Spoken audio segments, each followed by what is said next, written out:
At UFC Perth last night, Carlos Ulberg knocked out Dominick Reyes in the first round.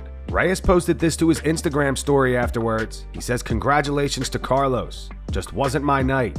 God is good always." Carlos Ulberg says he'll be attending UFC 320 and wants to be the backup fighter for the light heavyweight title fight between Magomed Ankalaev and Alex Pereira. Speaking to Hunter earlier in the cage, or just after the fight, I told him that, I asked him to fly me to Vegas. He said, "Sweet, all good, so we're good now, we're going to fly to Vegas." And then I also said, then and there, but I didn't confirm, and I said I will be the backup for that fight. I'm here to break records, man, and this is what I want to do. I don't think anyone has. I don't think from the top of my head is I don't think anyone has fought a fight and then also the very next weekend fight for the title. That's what I envision. That's what I feel like can happen. So I put it in the air. I said but I just want to be there. I want to be there anyway at first, but then if they can make me the backup, that'd be awesome. If anyone falls out, then I'm there. I'll get the job done. Both guys would be massive for sure. Fighting Pereira would be historical, massive. He's got a big following. Everyone loves the guy, and finishing someone like him would be awesome or fighting someone like him would be great on its own. But then when you look at Ankalaev, who's been dominant, and he's also beaten Pereira.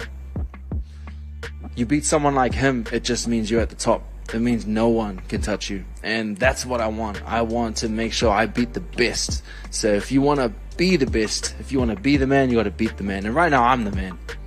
Last one from me. I don't even have a title. I'm the man. This meme is going around today of Dominick Reyes getting KO'd last night. It just says, "We are not back." Jon Jones liked the post. Last night, Wanderlei Silva competed in an exhibition boxing match against Acelino Freitas. Silva was disqualified for several illegal shots, and afterwards a brawl broke out in the ring. Silva ended up getting knocked out cold during the brawl.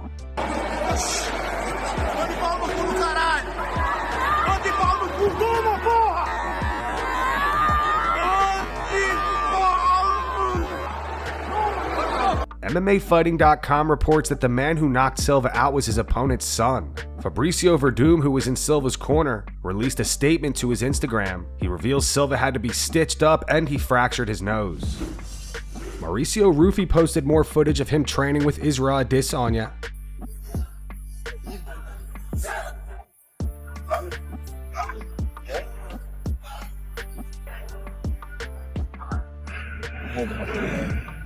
Okay, please.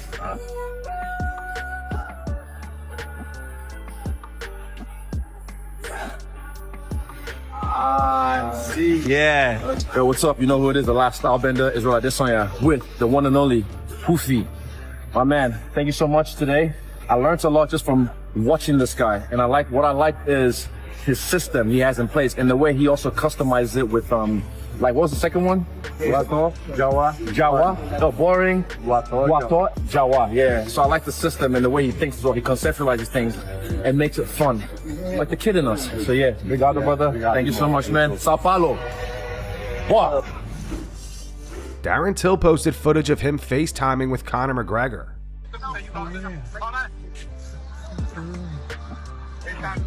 What's happening? How are we? I'm in Colo, lads. I'm in Colombia. What's going on? I'm on job, mate. Don't worry about it.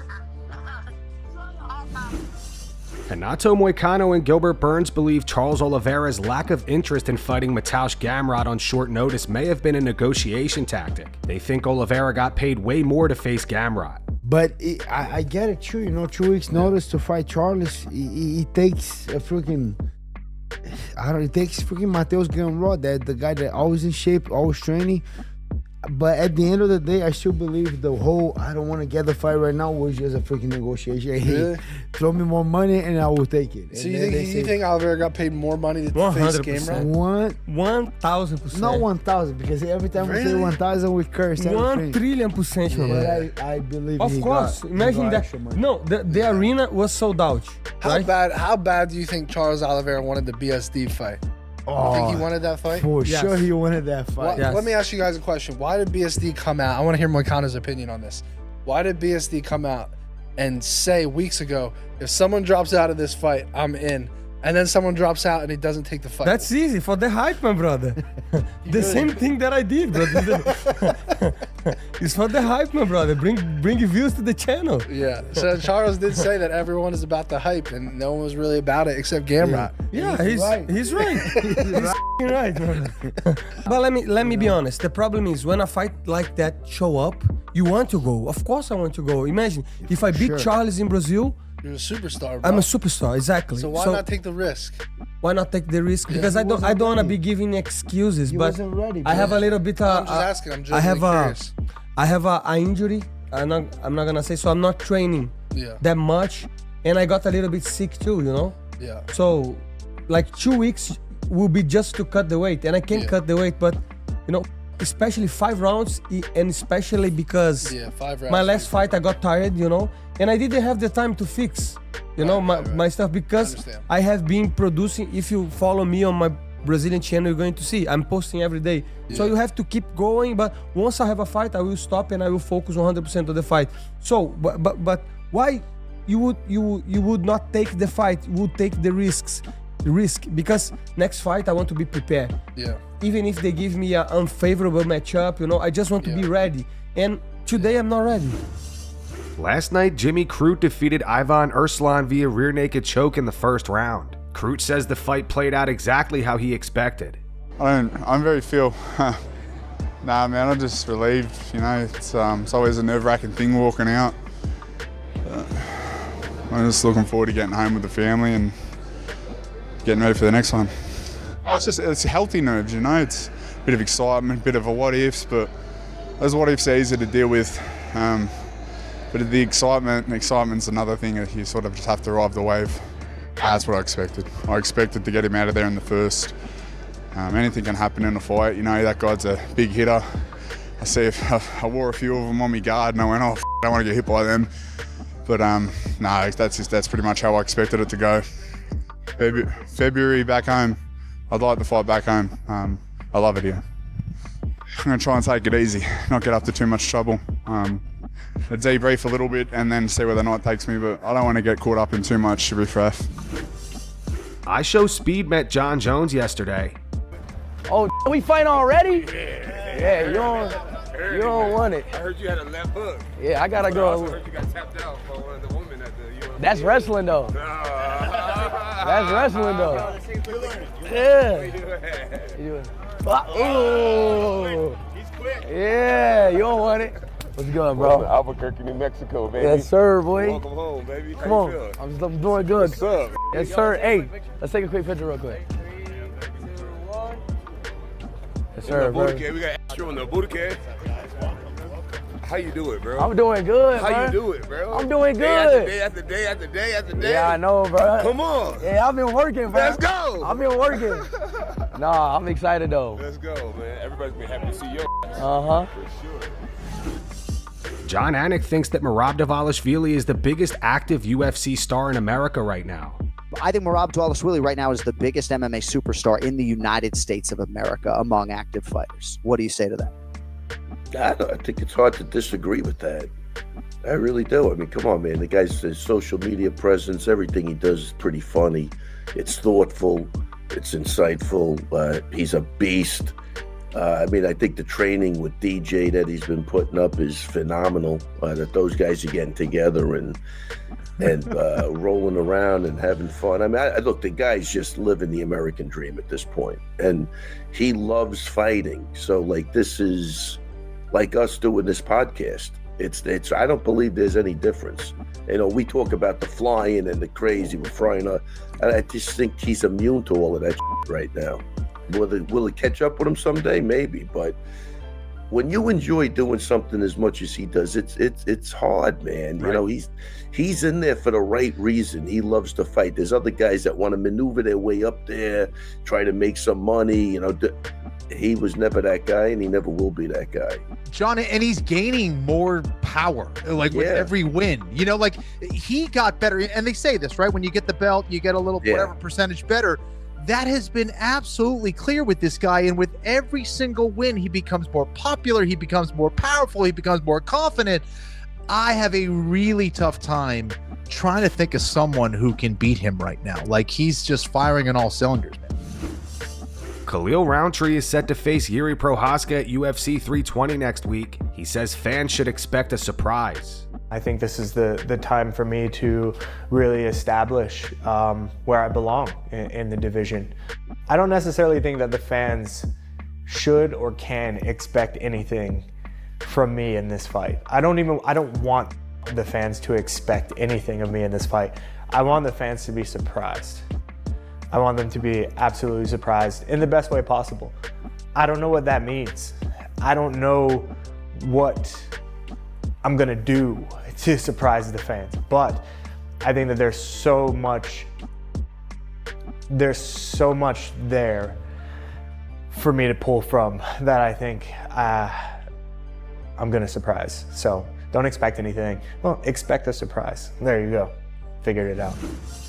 It looks like Derek Moneyberg is now taking legal action against Sean Strickland. Last week, Sean confronted him and accused him of being a scammer. Sean has also accused him of paying his way to becoming a black belt in jiu-jitsu.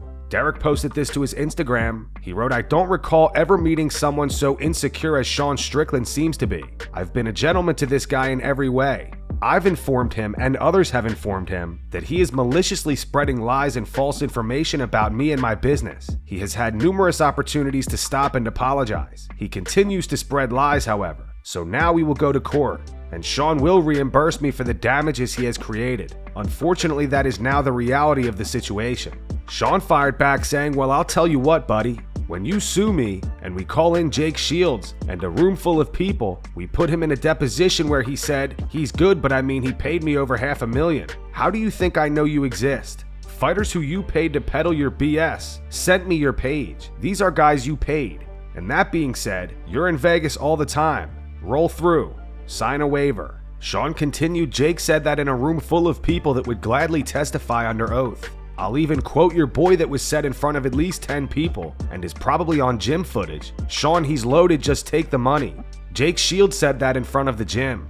Derek responded saying, "Sean, I tried endlessly to sort things out with you respectfully and privately. You are great at pretending to be someone you're not to the public. I've been face to face with you. In my opinion, you are not the man you pretend to be. You aren't allowed to spread and invent lies to damage my reputation or my business. I have zero fear of depositions. All the facts are on my side. I won't be communicating with you again, but my law firm will."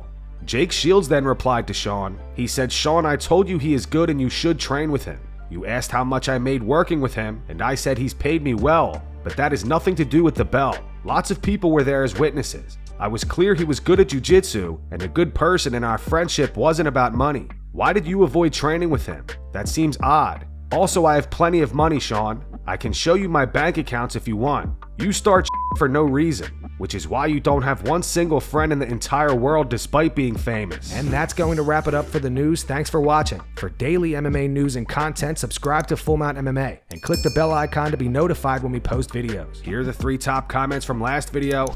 The first one's in reference to Sean Strickland dropping a kid with a body shot in sparring. It's from Dong Feng. It says Sean Strickland repeating the cycle his dad did. The second one's from This Again 1579. It's in reference to Fedor Emelianenko doing muscle-ups at 48 years old. It says Fedor doing muscle-ups is wild. Not because of his age, because of his damn size. Straight unit. And the final one's from River Savage. It says Sean did not kick that kid hard. He was being super gentle, and the kid caught one in the gut. He got right back up and was back in there after he caught his breath. Not malicious. Those were the 3 top comments from last video. If you want to be featured in the next one, all you have to do is comment down below. And if you missed yesterday's news, click the video on screen right now to get caught up.